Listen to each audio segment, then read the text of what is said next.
break into rich people's homes. And all of a sudden I hear a man's voice say, hey, what are you doing? And I turn around and there's a man in the doorway. He was big as hell. I mean, he was like the whole door frame.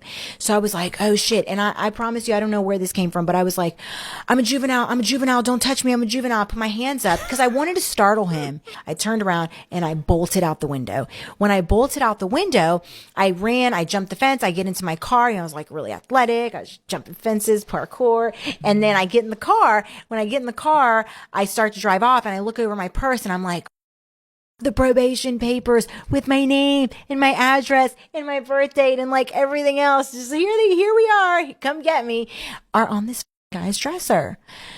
So at this point I was like, okay, I have to make a decision. There's like a 50-50 shot. And I always tell this part of the story with this because I remember having this conversation with myself so well. Like I had this conversation with myself and it was in detail. Like there was two people. I was like, okay, Jen, you can go back and there's a 50-50 shot of getting caught. He can walk in on you and tackle you to the ground.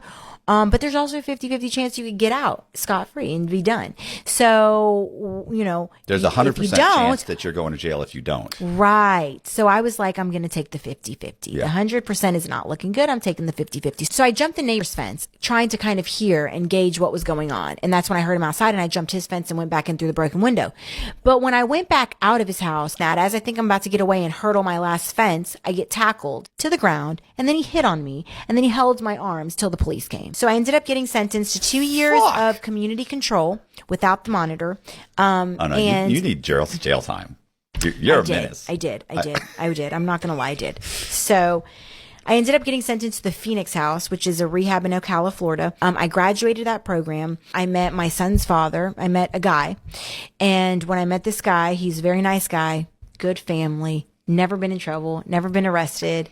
He just thought I was super exciting, a lot of fun. I think I was to him kind of like what the Russian was to me, right? Because I was like exciting and something so different than he had ever dated.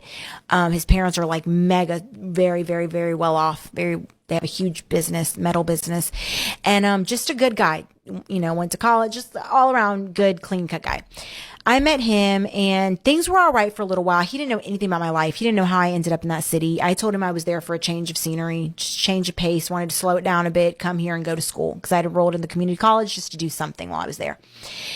But I relapsed again. Now I've like kind of, you know, fine-tuned the burglaries. I know what I'm doing now. So now I'm in a whole new town, a whole new stomping ground with new homes, more rich people, and I've fine-tuned all the things that didn't work the first go round, like leaving my probation papers on someone's desk, you know. So now I've fine-tuned everything regarding my career, criminal lifestyle, and I know what I'm doing. So I'm going to go back to what I do best. Well, I'll break into rich people's homes. My parents are rich. My parents' friends are rich. My friends' parents are rich. I know how rich people live. They always have like a little bank envelope somewhere in their house because an emergency is going to happen in Florida. The bank's going to close. There's going to be a hurricane. They always have at least a couple, like $5, grand in an envelope in their closet somewhere or in their drawer. They always have nice jewelry. And I know that I'm not going to look out of place in a neighborhood like that because I can make myself fit in. So I'm just going to make provisions to fit into the neighborhood, have the right vehicle, have the right setup, have the right story, have the right, clothing, everything, all that. And basically what I thought was, okay, I don't have the muscle, so I'm by myself. Let me do this in a way that's going to be smart and reasonable for me. And I had never burglarized a home by myself, so I didn't really know what I was getting into. I didn't know the obstacles I was going to run into, but I knew that I would figure it out along the way, and that's exactly what happened. So only thing I knew from movies was that you leave shoe prints and you leave DNA behind, and that's how they get you. That's what I saw on the TV shows, so I wasn't going to leave DNA behind, and I wasn't going to leave my shoe print. I wore shoes that were always a size too small or a size too big, and I always tied my hair back really tight, and I had gloves. I figured if I had all that, I was at least good. It was like the starter kit.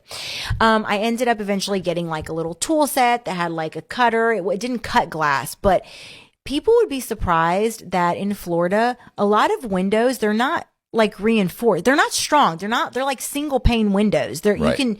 And they break. I mean, they're just not strong windows, and it's like a super modern home. So I realized that with this little tool thing that I I went in and I told the guy, hey, if my home's on fire at the supply store, if my home's on fire and I need to get out a window and I can't break it, do you have something that can break it? And he showed me this little like thing, and it had these 3 little tools. And like the first one, like you whip them out like this. And the first one was like something that made like an outline, like a scratch in glass. Yeah. The second one was like a little hammer thing. And the third one was like a little suction cup. So I just figured I'd use all of them whenever I could, however I could. And I started learning and I started practicing, and I realized some of them, when you hit them, they shatter. And then some of them, they don't. Some of them, you can suck the whole thing out. My whole point was not to separate the magnets on the alarms. So I was like, okay, don't separate the magnets on the alarms. Just go through take the glass out and walk in, but don't separate the magnets. Okay, check. Okay, but now we have motion detectors. How do we make sure that the motion detectors aren't going to detect me? Well, they need to have an animal. If they have an animal, the animal's walking around. They don't have motion detectors. Probably. Rich people they don't have pit bulls and in a crate somewhere. They have a golden doodle or a Frenchie or a lab walking around, and he's wagging his tail even if you're burglarizing their home. Right. So I just needed there to be some kind of animal. And then I knew that the motion detectors would be off. I knew that because I grew up with golden retrievers, and my mom would always make it a point to turn off. A point to turn. My mom would always make it a point to turn the sensors off in those zones so Indy could walk around. Right. So, okay, animal, check. How am I going to know if there's an animal? Okay, look for things. Toys outside, little water bowl, look through a window. Rich people, you will not believe how so many rich people have the little sign right on the front door, right by the doorbell, right by the freaking handle of the front door. It says, in case of an emergency or in case of fire, rescue my dog or cat.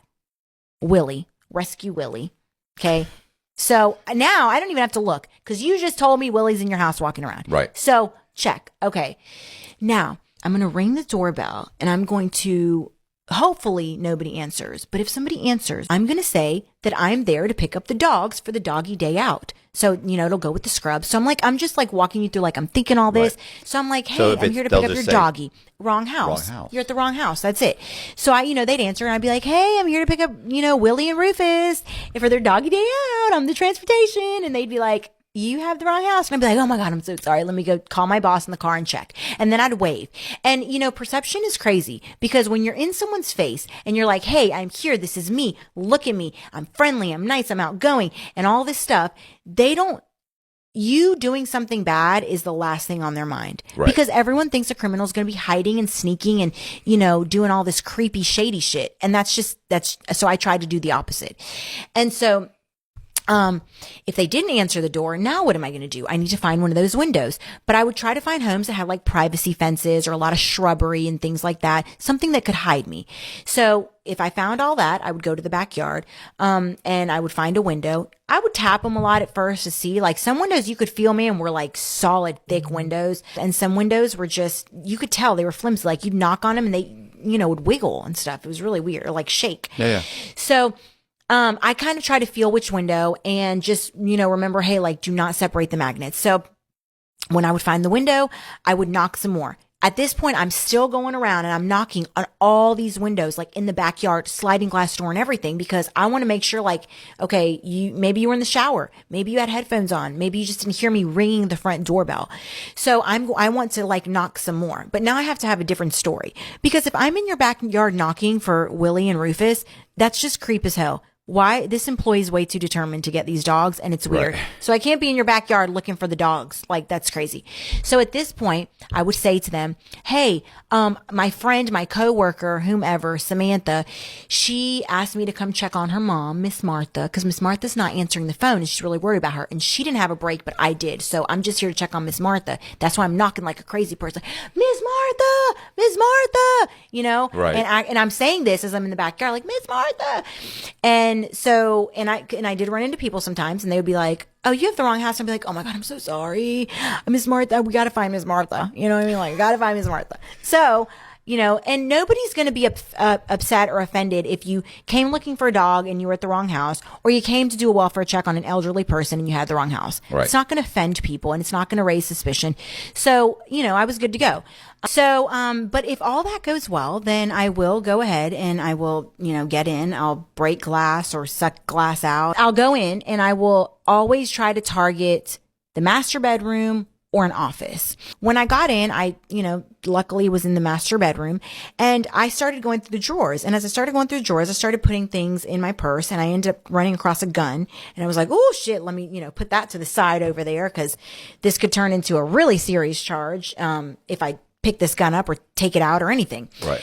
The difference between a burglary and an armed burglary is a difference between a first degree felony and a second degree felony, and a difference between life and like 10 years. So anyways, that's even if I take the gun out of the house with me and it's not mine. So I don't have to necessarily bring it. So I didn't want to touch it. I put it in the corner, but as I noticed that as I was like putting things in my purse, there was a lot going on in my purse. There was something really just going on with it. And I wanted that out of the way. So I looked down and it was my paperwork, my probation paperwork. So I took it out of my purse and I put it on the desk or on the dresser. And I was like, okay, I'll get you in a minute when I'm done. So I keep going, I keep getting things and I'm like, putting things in my purse. And all of a sudden I hear a man's voice say, hey, what are you doing? Now he's saying, I'm fleeing the country. Please come with me. He wanted me to go inside and get whatever I wanted to get, come back to that Mercedes, get in the car and let's get out of here. And he had a way, he had fled the country already before and come back. Like he knew how to get in and out. I was like, no, and it was very, very hard. And I was very sad. And I kind of knew at that moment, like, if I said no and he got in the car and drove away, I'd probably never see him again. And that was the end of that love story and like whatever, but probably for the best. So I said no and I waved and I cried. And then as the car was pulling off, I was crying. Oh man, it was like something out of a movie. I was like, and I walked away and I was like, and then I went and cried in my pillow. It was like so fun. Oh, it was so ridiculous. So anyways, I would see the again, so whatever. But I was working, but it just wasn't enough money. And I was starting over. The house I had with him was gone. The car was gone. So I was like, well, what do I know how to do to get fast money is to break into people's homes. But the only problem was I'm not going to go break into a drug dealer's home and his trap house because I'm going to get literally like, I can't even pull into that neighborhood without somebody being like, what the fuck? Well, I'll break into rich people's homes.